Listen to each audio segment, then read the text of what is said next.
ফুটন্ত জলে চিংড়ি মাছ দিয়ে যে এত লোভনীয় স্বাদের একটি রেসিপি বানানো যায় অনেকের কাছেই অজানা। হ্যালো দর্শক, welcome back to my channel.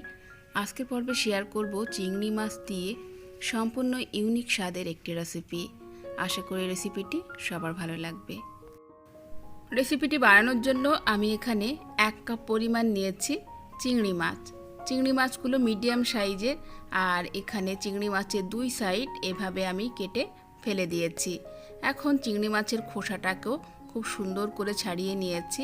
এখানে চিংড়ি মাছের যে ময়লাগুলো থাকে সেগুলোও কিন্তু আমি খুব ভালো করে ক্লিন করে নিয়েছি। এবার আমি একটা প্যানে 1/2 কাপ পরিমাণ জল দিয়ে দিলাম। এখন জলটাকে ভালো করে ফুটিয়ে নিলাম। এবার এই ফুটন্ত জলে আমি দিয়ে দিচ্ছি আগে থেকে খোসা ছাড়িয়ে রাখা চিংড়ি মাছ। চিংড়ি মাছগুলো দিয়ে এখন হাই ফ্লেমে জাল করে নেব 1 থেকে 1.5 মিনিটের মতো।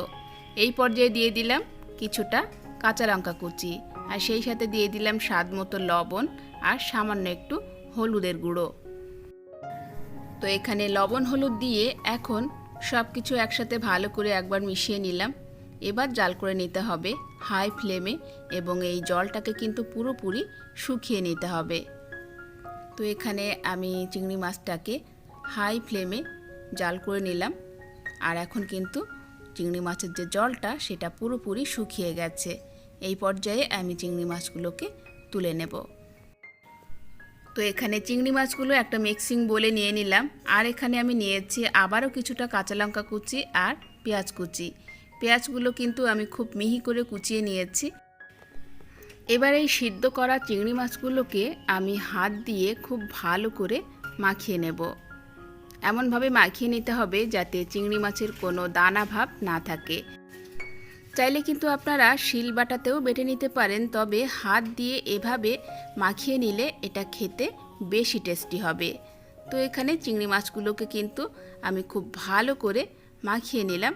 এবার আমি এখানে নিয়ে নিচ্ছি 1.5 টেবিল চামচ পরিমাণ সরিষার তেল, অবশ্যই কাঁচা সরিষার তেল। এবার স্বাদ বুঝে দিয়ে দিলাম আরও একটু লবণ। এবার সব কিছু একসাথে ভালো করে মিশিয়ে নিতে হবে। এরপর আমি যে পেঁয়াজ কুচি আর কাঁচা লঙ্কা কুচি নিয়েছিলাম এখন সেটাও দিয়ে দিলাম। দিয়ে একসাথে সব কিছু আরও কিছুক্ষণ ভালো করে মিশিয়ে নিতে হবে। আর কাঁচা লঙ্কাটা এই পর্যায়ে যে যেরকম ঝাল খেতে পছন্দ করেন সেই হিসাবে দিয়ে দেবেন, কারণ এই ভর্তায় ঝালটা বেশি হলে খেতে খুব টেস্টি হয়। তো এখানে আমাদের চিংড়ি মাছের ভর্তা অলমোস্ট রেডি। এখন গরম গরম ভাতের সাথে পরিবেশনের পালা।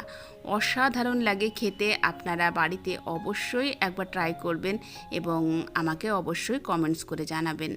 আশা করি আজকের রেসিপি সবার ভালো লেগেছে। আজকের মতো বিদায় নিচ্ছি। দেখা হচ্ছে আগামীকাল নতুন রেসিপি নিয়ে। আল্লাহ।